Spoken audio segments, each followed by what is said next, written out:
Maybe I'll read it. I don't know. Why am I rating a book I haven't read?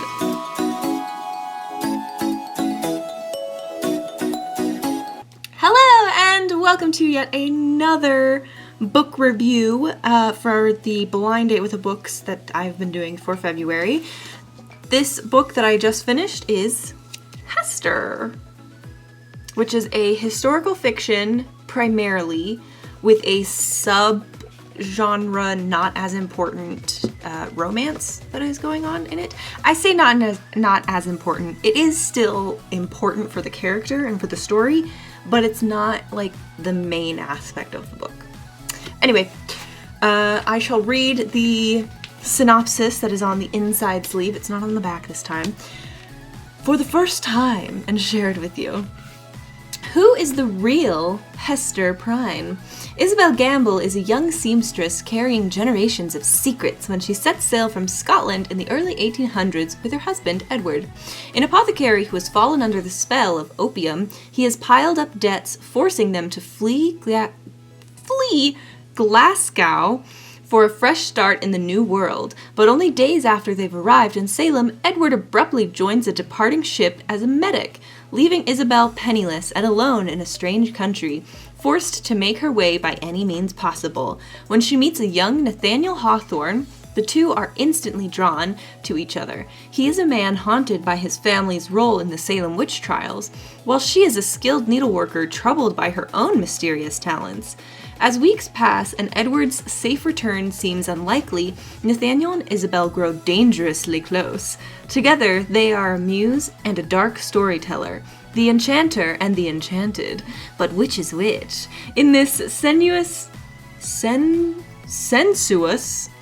and hypnotizing tale inspired by the iconic heroine of The Scarlet Letter, a young immigrant woman grapples with the legacy of witchcraft and the horrors of slavery, and learns that America's ideas of freedom and liberty often fall short of their promise. Evocatively imagined and meticulously researched, Hester is a timeless tale of art, ambition, and desire that explores the roots of female creative power and the men who try to shut it down. So, yeah, in case you missed that last little bit, this is historical fiction because it is essentially about the real person, fictional person, who inspired the fictional character Hester from A Scarlet Letter, written by Nathaniel Hawthorne, who is, in case you missed it, a character in this book. The person that she ends up having a, love interest in is the writer of A Scarlet Letter. So, just in case you missed that. This was really good, though. I haven't read A Scarlet Letter, so I literally know nothing about it other than, if any of you have seen the movie Easy A, that's pretty much all I know about A Scarlet Letter, is whatever happens in Easy A. The whole reason, or Easy A? Yeah. That's the one with Emma Stone. Yes. So in just because I love movies, in Easy A, Emma Stone's character starts pretending to have sex with all of these nerdy kids. They, in return, do, pay her in gift cards and various other things. So she then is labeled as, a promiscuous woman through her school. So that's essentially, Easy A is essentially a twisted modern retelling of A Scarlet Letter, and that's all I know about A Scarlet Letter. so I went into this book, not knowing anything. So there is this little note to the reader at the beginning of the book, which is noting for the readers that the main character has something known as synesthesia. I think I pronounced that right. Which is essentially when, there are varying degrees of it, but essentially people who can see color in sounds and words and things like that.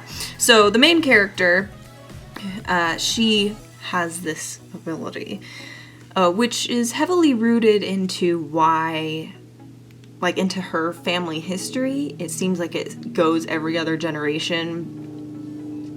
People in her family have this ability of the synesthesia, which is really cool. This book is a little sad. There are a lot of moments or a lot of things in it that are unfortunate. However, the book does have a general happy ending for our main character. So she does get to have a happy ending. Surprise, surprise, it's not in America. She travels from Scotland to America, and then from America somewhere else. So, you know, it's a very good book. I genuinely had a good time reading it. It was a little bit sad, like I was saying. There are moments in it that are just, oh, that's unfortunate. That's happening to you. That's happening around you. That's really sad.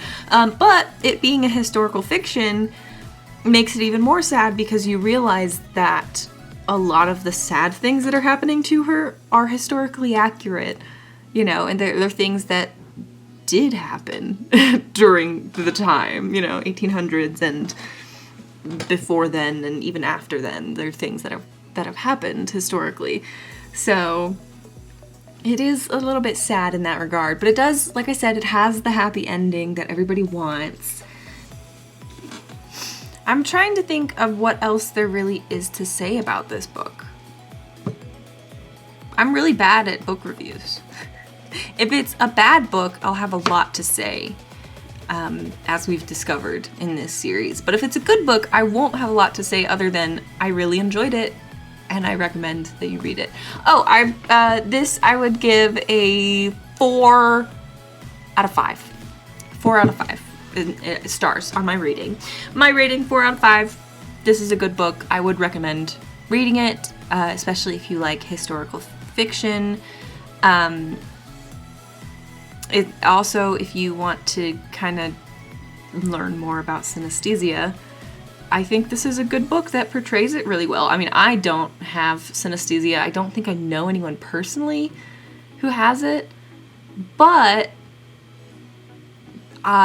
reading this book, I feel like I understand it a little bit more than I did, which, you know, I was going from 0 knowledge to just above 0 knowledge, so. But I do think I understand how it is for people. Not fully. I understand a little bit better how it is for people with synesthesia and how it can be beautiful and also annoying. It seems like it could be annoying sometimes, but I don't know. That's just, you know, because I've read this book, I kind of want to read A Scarlet Letter, and I'm sure I will at some point. My favorite thing about this book, which is new for the book reviews that I've done so far, all of the books that I've read have been the first in a series. And they've all pretty much kind of ended with some sort of cliffhanger of varying degrees, you're right, to get you to read the next book in the series. This one is a standalone book, which I loved because it was so refreshing to not have to be like, oh, well, now I have to read another book. It's less that, you know, now I have to, and, you know, more, I want to read another book. But in order to get more of the story of those other ones, I would have to read more because there are more books. This one is a very nice standalone book. It wraps everything up very nicely. And like I said, there's a happy ending. So yeah, it was nice to have something that is complete and there's not a lot more that I can go find and read.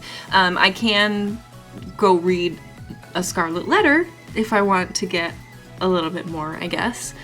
But I don't really necessarily feel like I have to, because this story being a fictional telling of what A Scarlet Letter was based on, I feel like I can just get away with just reading this and never read A Scarlet Letter.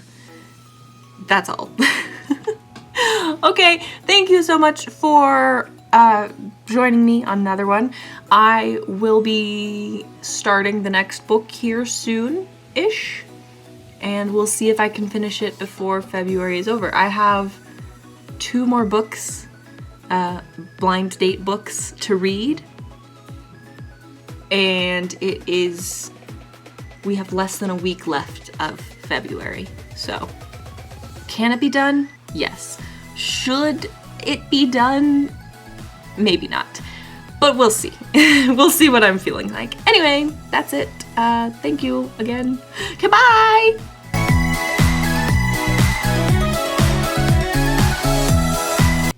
It's broad daylight, baby. We love this kind of lighting.